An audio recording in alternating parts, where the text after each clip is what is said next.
Hello aspirants, ఈరోజు మనం Nobel prices గురించి తెలుసుకుందాం. బికాస్ కరెంట్ అఫైర్స్లో బాగా వింటున్నాం కదా, నోబెల్ ప్రైజ్ అని.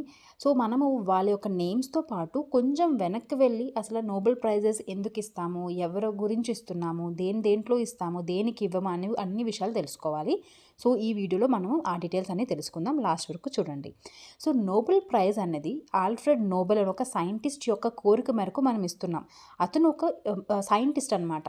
అతను డైనమైట్ని ఇన్వెంట్ చేశారు. కాకపోతే అతను ఒక మంచి పర్పస్ పైన డైనమైట్ని ఇన్వెంట్ చేస్తే దాన్ని మిస్యూజ్ చేయడం వల్ల చాలామంది చనిపోయారు. దానివల్ల ఇతనికి ఒక బ్యాడ్ నేమ్ వచ్చింది. Is called as a merchant of death. అందువల్ల ఇతను ఏమనుకున్నారంటే, నేను అంటే చనిపోయినాక ఒక మంచి లెగసీ ఉండాలి, ఇలా మర్చెంట్ ఆఫ్ డెత్ అనే ఒక పేరు నాకు ఉండకూడదు అని చెప్పేసి అతను ఒక కోరిక మేరకు ఎవరైతే సైంటిస్ట్, ఎవరైతే ఇన్వెన్షన్స్, ఎవరైతే కాంట్రిబ్యూషన్స్ అనేవి హ్యూమన్ కైండ్కి మంచి చేస్తుందో, గ్రేటర్ బెనిఫిట్ ఇస్తుందో, అండ్ ఆల్సో వరల్డ్ పీస్కి ఎవరైతే కాంట్రిబ్యూషన్స్ అనేవి ఉంటాయో వాళ్ళకి నా పేరు పైన అవార్డ్ అనేది ఇవ్వాలి అని చెప్పి 1901 నుంచి ఇది స్టార్ట్ చేసాం. మనం టోటల్గా 6 ఫీల్డ్స్లో మనం నోబెల్ ప్రైజ్ అనేది ఇస్తున్నాము. Physics, chemistry, physiology or medicine, literature, peace and economic sciences. గుర్తుపెట్టుకోండి, మనం ఎకనామిక్ సైన్సెస్ అనేది తర్వాత యాడ్ చేసాం. నోబెల్ చెప్పినవి అయితే ఓన్లీ 5 ఫీల్డ్స్ అనమాట. అండ్ ఇంకొక ఇంపార్టెంట్ థింగ్ ఏంటంటే, ఈ ప్రైజెస్ అన్నీ కూడా అంటే physics, chemistry, medicine, literature and economic సైన్సెస్లో మొత్తం అన్నీ కూడా స్వీడన్ వాళ్ళే ఇస్తారు.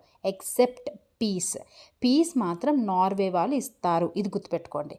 అండ్ ఇంకోటి థింగ్ ఏంటంటే, మనం నోబెల్ ప్రైజ్ ఇస్తున్నామంటే they will get a gold medal, ఒక diploma certificate and monetary award కూడా ఇస్తాం.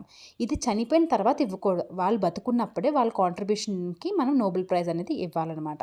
అండ్ మ్యాక్సిమం 3 పీపుల్కి తప్ప ఎక్కువ మందికి ఇది ఈ ఒక ప్రైజ్ అనేది షేర్ చేయలేం. అండ్ మనం ఫస్ట్ ఇండియాలోని నోబెల్ లారెట్ ఎవరు అంటే రవీంద్రనాథ్ ఠాగూర్. లిటరేచర్లో వచ్చింది 1913లో. అదే ఇండియన్ విమెన్ అయితే మదర్ తెరెసా గారు ఫర్ పీస్ 1979లో వచ్చింది. అండ్ మనం దేనికి ఇవ్వడం లేదు ఇక్కడ గుర్తించారా? మ్యాథ్స్కి ఇవ్వట్లేదు, ఇంజనీరింగ్ లైక్ కంప్యూటర్ సైన్స్కి వాటికి కూడా మనం ఇవ్వడం లేదు. ఓకేనా? సో ఇదనమాట ఆల్ అబౌట్ నోబెల్ ప్రైజెస్. మనము ఎకనామిక్ సైన్సెస్కి కూడా ఇంకా నోబెల్ ప్రైజ్ 2025 ఇవ్వాలి. అది ఇచ్చినాక మనం మొత్తం రివిజన్ లాగా ఎవరెవరికి ఇచ్చారు, ఏ కాంట్రిబ్యూషన్కి ఇచ్చారనేది కూడా చూద్దాం.